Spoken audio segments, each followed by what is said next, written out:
नमस्कार, टीवी9 राजस्थान पर आज की इनसाइड स्टोरी के साथ मैं हूं भविष्य त्यागी।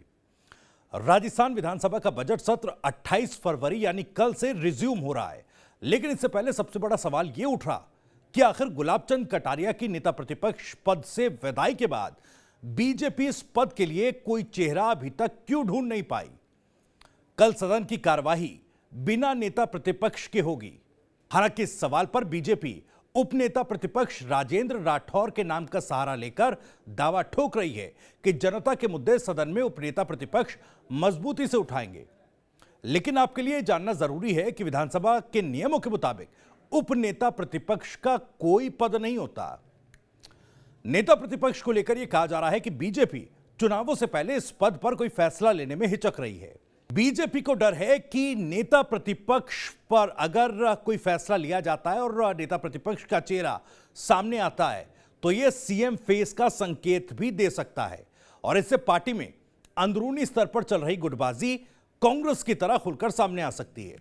लेकिन राजस्थान में नेता प्रतिपक्ष को लेकर कई संभावनाएं जताई जा रही है। राजस्थान में नेता प्रतिपक्ष बनाना बीजेपी के लिए कितना चैलेंजिंग है और इस फैसले का असर कैसे राजस्थान की राजनीति पर होगा, ये आपको बताएंगे। गुलाबचंद कटारिया को असम का राज्यपाल बनाए जाने से अब नेता प्रतिपक्ष के लिए नेता का चुनाव करना बीजेपी के लिए जी का जंजाल बन गया है। आपको बता दें, एक तरफ केंद्र सरकार में कैबिनेट रिस्ट्रक्चर किया जाना है और इसके लिए भी राजस्थान से कुछ नेता लाइन में खड़े हैं, तो दूसरी तरफ राजस्थान में संगठन महामंत्री के बदले जाने की भी अटकलें चल रही हैं। चुनाव से ठीक 8 महीने पहले बीजेपी के लिए सोशल इंजीनियरिंग को ध्यान में रखते हुए इन पदों पर नियुक्ति करना टेढ़ी खीर है। राजस्थान में बीजेपी नेताओं के धड़े आपस में बटे हुए हैं। हालांकि बीजेपी भले इस बात को हमेशा खारिज करती रही, लेकिन गाहे बगाहे इसके उदाहरण सामने आ ही जाते हैं और इसका ताजा उदाहरण यह भी है कि 4 मार्च को वसुंधरा राजे अपना जन्मदिन सालासर में मना रही हैं, जिसके जरिए एक बार फिर उनकी कोशिश शक्ति प्रदर्शन कर सीएम पद पर अपनी दावेदारी मजबूत करने की होगी। तो वहीं दूसरी तरफ प्रदेश संगठन 4 मार्च को ही रीट भर्ती प्रक्रिया से जुड़ी अव्यवस्थाओं को लेकर विरोध प्रदर्शन करने जा रहा है।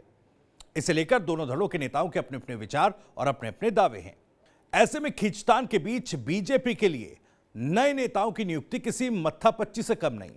तो राजस्थान में आपसी खींचतान और सोशल इंजीनियरिंग को ध्यान में रखते हुए नेता प्रतिपक्ष पद पर बीजेपी किस तरह का निर्णय ले सकती है, यह आपको कुछ संभावनाओं के जरिए, कुछ फैक्टर्स के जरिए समझाते हैं। पहला संभावित फैक्टर क्या है? बीजेपी नहीं बनाएगी नेता प्रतिपक्ष।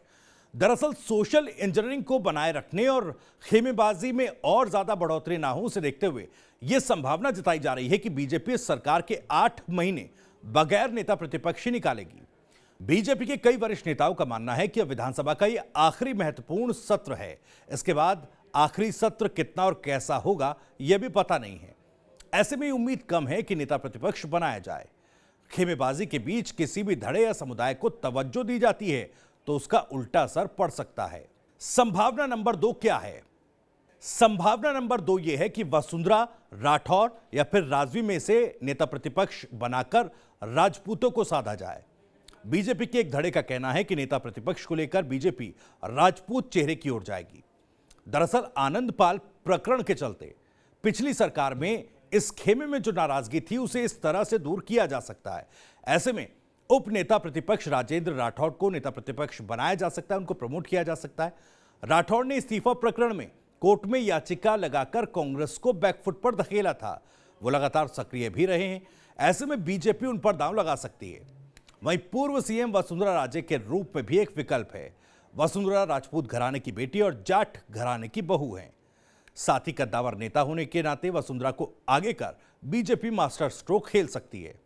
हालांकि केंद्रीय नेतृत्व और वसुंधरा के बीच समझ कितनी बेहतर हुई, यह इस पर ज्यादा निर्भर करेगा। इसके अलावा नरपत सिंह रजवी के रूप में भी एक सीनियर राजपूत चेहरा बीजेपी के पास है। रजवी पूर्व उपराष्ट्रपति भैरव सिंह शेखावत के दामाद हैं। ऐसे में इस फैक्टर पर भी बीजेपी का ध्यान जा सकता है। संभावना नंबर 3 यानी फैक्टर नंबर 3 क्या है?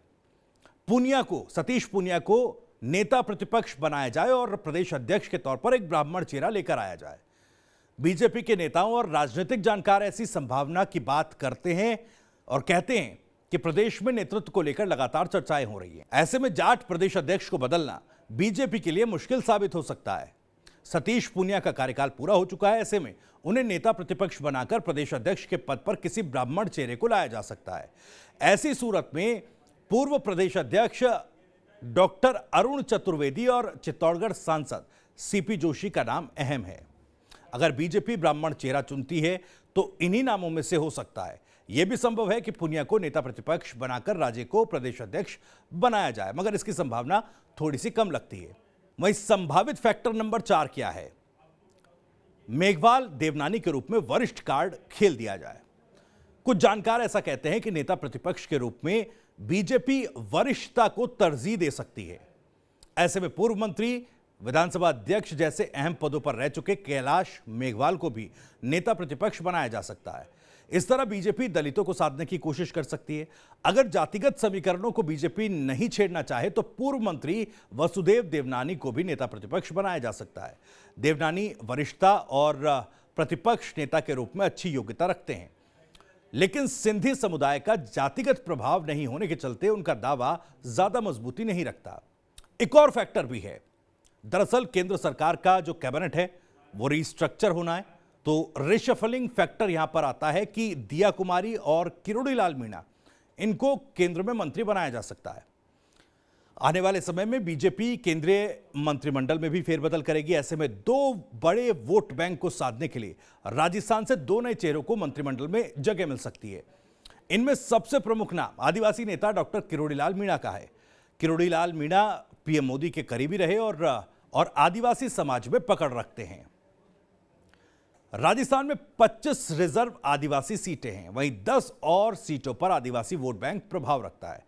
इसके अलावा राजपूत और महिला वोटर को साधने के लिए दिया कुमारी को भी मंत्री बनाया जा सकता है। ऐसे में नेता प्रतिपक्ष के चयन में बीजेपी इन तमाम संभावित फैक्टर्स का ध्यान रखेगी। खैर, अब नेता प्रतिपक्ष पद पर फैसला बीजेपी कब तक करेगी, यह तो आने वाले वक्त में तय होगा। लेकिन जब तक नेता प्रतिपक्ष पर बीजेपी कोई फैसला नहीं ले लेती, तब तक प्रदेश में गुटबाजी के द्वंद्व में फंसी कांग्रेस को भी बीजेपी को गुटबाजी और अंतरकलह पर घेरने का एक मौका जरूर मिलता रहेगा।